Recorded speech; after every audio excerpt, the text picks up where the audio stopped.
Logic gates. इस video में हम लोग लॉजिक गेट्स को डिटेल में पढ़ेंगे। जितने भी गेट्स हैं सबके सिंबल, सबका एक्सप्रेशन, सबका ट्रुथ टेबल एक एक करके देखेंगे। तो सबसे पहले देखते हैं लॉजिक गेट्स होता क्या है। लॉजिक गेट एक पूरे डिजिटल सिस्टम का बिल्डिंग ब्लॉक होता है, प्राइमरी बिल्डिंग ब्लॉक की तरह काम करता है।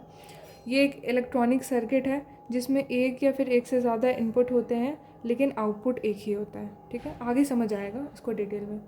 अब देखो, लॉजिक गेट जो है ना वो तीन कैटेगरी में कैटेगराइज्ड है। ठीक है, पहला होता है बेसिक लॉजिक गेट, दूसरा होता है यूनिवर्सल लॉजिक गेट और तीसरा होता है अदर लॉजिक गेट, जिसको हम डिराइव्ड लॉजिक गेट्स भी कहते हैं। बेसिक लॉजिक गेट्स के अंदर तीन आता है, एंड और नॉट। इसको बेसिक इसलिए कह रहे हैं ना क्योंकि जितने भी और गेट्स बनते हैं ना ये इन्हीं के हेल्प से बनते हैं। ठीक है, एंड और नॉट। यूनिवर्सल लॉजिक के अंदर दो आता है, नैंड और नॉट। और अदर लॉजिक गेट जिसको डिराइव्ड लॉजिक गेट कहा जाता है उसमें आता है एक्स और एक्स नॉट। आगे हम लोग और डिटेल में देखते हैं। सबसे पहला एंड गेट।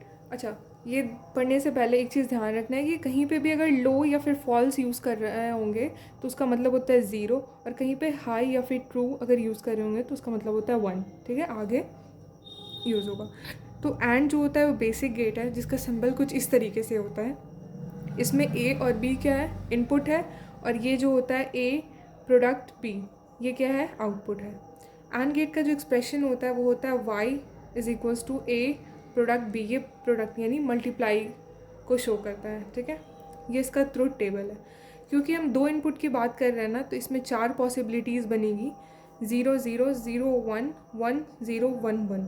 अब चारों ही केस में क्या आउटपुट आएगा ये देखते हैं। अगर 0 0 होगा, मान लो ए की जगह 0 रखते हैं, बी की जगह 0 रखते हैं, तो 0 इंटू 0 क्या होता है, 0 ही आता है। ठीक है, मल्टीप्लिकेशन के केस में क्या होता है, अगर एक चीज़ भी 0 हुआ ना तो सारा क्या हो जाएगा, रिजल्ट 0 ही आएगा। ठीक है, तो इस सब के केस में लास्ट वाले में ही सिर्फ 1 आएगा। तो इसका शॉर्ट ट्रिक क्या है कि अगर एक भी इनपुट लो होता है तो आउटपुट लो होता है। एक भी इनपुट अगर लो होगा तो आउटपुट लो हो जाएगा, अदरवाइज हाई होगा।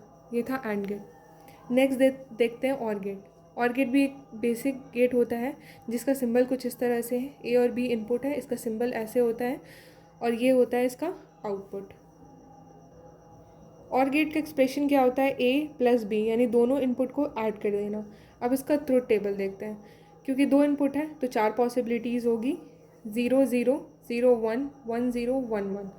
तो देखते हैं, 0 0 हुआ, अगर ए की जगह 0 रखें, बी की जगह 0 रखें तो 0 प्लस 0 क्या होगा, 0। इसी तरह सारे वैल्यूज़ को रखते जाना है। ठीक है, तो ये पता है ना, सम में क्या होता है कि अगर एक इनपुट हाई होगा ना तो आउटपुट मेरा हाई आएगा, आगे क्या उसे मतलब ही नहीं है। ठीक है, 1 में 0 ऐड करेंगे तो क्या होगा, 1 ही होगा। 0 में 1 ऐड करेंगे तो 1 ही होगा। 1 में 1 ऐड करेंगे तो 1 ही होगा, क्योंकि हम लोग डिजिटल इलेक्ट्रॉनिक्स में ऐसा पढ़ते हैं। ऐसा नहीं है कि 2 हो जाएगा। ठीक है, दो ही वैल्यू होगा, एक 0 या फिर 1। तो ऐसे तो याद रखना है कि अगर एक इनपुट भी हाई हुआ ना तो आउटपुट मेरा हाई होगा, अदरवाइज लो होगा। देखो, अगर एक भी इनपुट हाई हुआ ना, दोनों में से एक भी इनपुट हाई हुआ तो ये क्या होगा, आउटपुट हाई होगा। नेक्स्ट देखते हैं नॉट गेट, जिसको इन्वर्टर भी कहा जाता है। ठीक है, इसका काम क्या होता है ना कि जो भी इनपुट होगा ना उसका ये अपोजिट कर देगा, इन्वर्ट कर देता है। ठीक है, ये इसका सिंबल होता है, ये बबल जो है ना ये इन्वर्जन को शो करता है। ठीक है, एक्सप्रेशन कुछ इस तरह से होता है, Y is equals to A complement, या फिर इसको ऐसे भी लिखा जाता है, ए कॉम्प्लीमेंट, कॉम्प्लीमेंट को ऐसे भी लिखा जाता है। ठीक है, मतलब अगर हम 0 दे रहे होंगे इनपुट में तो आउटपुट मेरा क्या आएगा, 1। 1 दे रहे होंगे तो आउटपुट आएगा 0। तो ये इसका ट्रूथ टेबल हुआ। आगे ये यूनिवर्सल गेट जो होता है नैंड गेट, और एक होता है नॉट गेट। तो पहले नैंड गेट देखते हैं। नैंड गेट जो होता है कॉम्बिनेशन होता है एंड और नॉट गेट का। इसको ऐसे लॉजिक सिंबल से समझो, ये है नैंड गेट और ये है नॉट गेट। ठीक है, ए और बी इनपुट देता है नैंड को तो ए डॉट बी बनाता है, और फिर ये जब इसको इनपुट जाता है तो ये क्या है, नॉट गेट है, तो ये इसको इन्वर्ट कर देता है, यानी इस पर कॉम्प्लीमेंट लग जाता है। ऐसे इसका क्या है, ये होता है सिंबल नैंड का। ठीक है, और अंदर से ये कुछ इस तरह का होता है। ठीक, इसका एक्सप्रेशन है y is equals to A dot B bar. अब देखो, ये जस्ट अपोजिट होता है किसका, एंड का। एंड में क्या होता है, ए डॉट बी, और अगर उस पर कॉम्प्लीमेंट लगा देंगे तो वो क्या हो जाएगा, नैंड गेट। ये इसका ट्रुथ टेबल है। ठीक है, 0 0 होगा 1, 0 1 होगा तो 1। अब जैसे कैसे, एक समझो, ए की जगह 0 रखो, बी की जगह 0 रखो, 0 0 क्या हो जाएगा, 0 इंटू 0 0, 0 का कॉम्प्लीमेंट क्या हो जाएगा, 1। ठीक है, 1।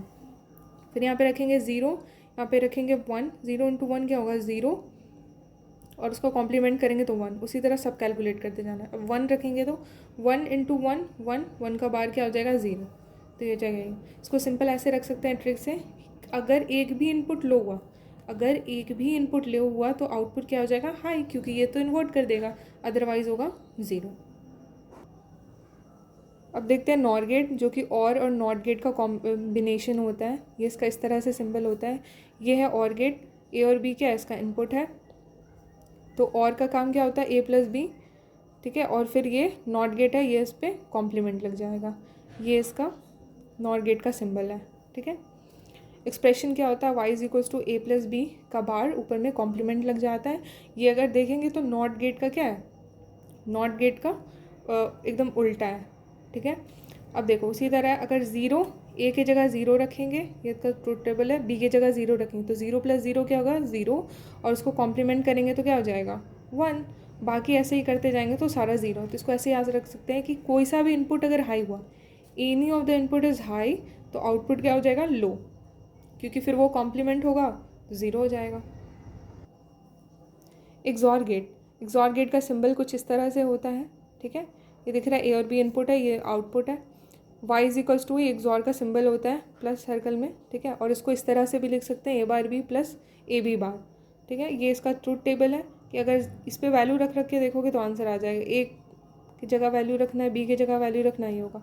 इसका सिंपल ट्रिक क्या है कि अगर सेम सेम हुआ, यानी अगर 0 0 हुआ तो आउटपुट 0 आएगा, 1 1 दोनों सेम है तो आउटपुट 0 आएगा, अगर डिफरेंट डिफरेंट हुआ तो 1 आएगा। तो वही लिखा है सेम सेम 0, डिफरेंट डिफरेंट 1, ये इसका ट्रिक है। नेक्स्ट देखते हैं एक्सनॉर, एक्सनॉर को एक्सक्लूसिव नॉर भी कहा जाता है।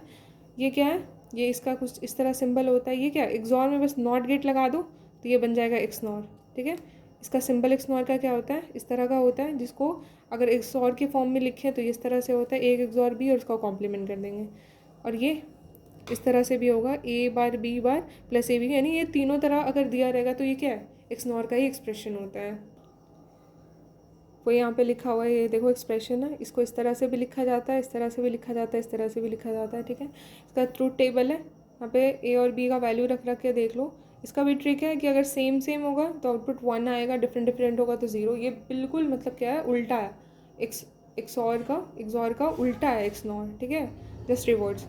तो इस उसमें क्या होता था कि सेम सेम होता था तो 0 हो जाता था, इसमें क्या होगा सेम सेम होगा तो 1, डिफरेंट डिफरेंट होगा तो 0। तो यही था, इसको देखना है और बस। Thanks for watching.